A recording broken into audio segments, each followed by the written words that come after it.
Nous sommes dans la période entre Pessah et Shavuot, où il y a eu 24 000 élèves de Rabbi Akiva qui sont partis de ce monde. Et la Gemara nous dit, mais pour quelle raison? La Gemara Yebamot Samerbet, Gemara très connue, et pour quelle raison? Alors, comme tout le monde connaît, parce que la Gemara répond, parce qu'il n'y avait pas suffisamment de respect l'un vis-à-vis de l'autre. Et chacun pensait avoir raison. On en avait déjà discuté, déjà rapporté plusieurs fois cette Gemara.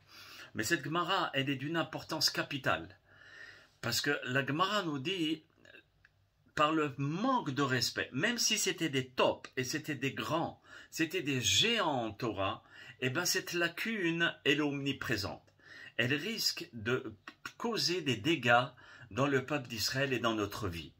Ce manque de respect que nous risquons d'avoir, que ce soit le manque de respect à l'égard d'un juif ou à l'égard d'un non-juif.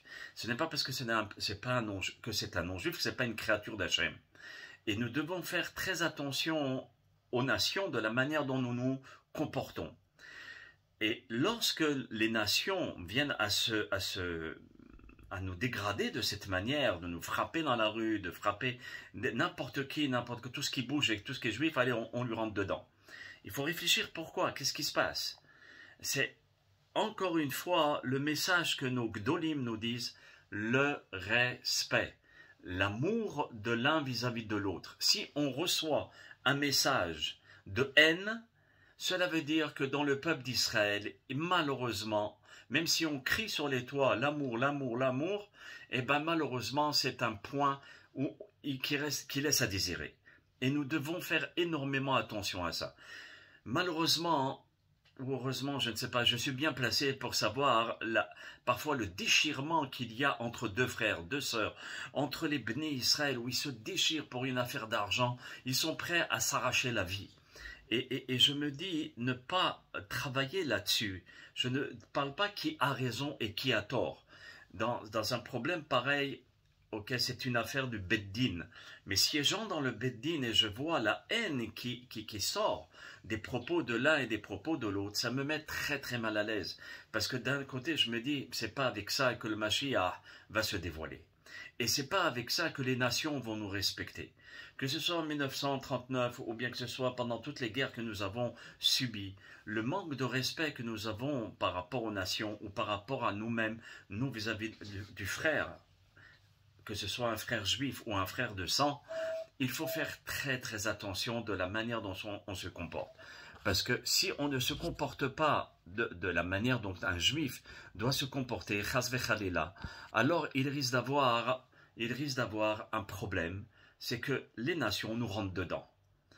Et aussi, regardez le Rav Kanievski, le maître parmi les maîtres, nous dit bien, quand on l'interroge et on lui dit, mais pourquoi il y a eu l'accident à Méron, pourquoi il y a eu le bombardement en Israël, et ça touche toutes les parties d'Israël, qu'est-ce qui se passe? Le Rav Kanievski, il a été très simple, très clair, sans trop d'explications et de philosophie. Il a dit, l'amour, ahavat hinam, la paix et l'amour gratuit. Voilà. Ça veut dire qu'il n'a pas commencé à trop philosopher et à amener des centaines de références. Non, c'est l'amour gratuit. Lui, vous savez, le Rav Kanievski, c'est le Orim Betumim, c'est le pectoral que le Kohen Gadol avait à l'époque du temple, où les signes d'Hachem s'allumaient, les lettres s'allumaient, et c'était le message d'Akadosh Baruch Hu. Et bien, le Rav Kanievski, c'est exactement du même niveau.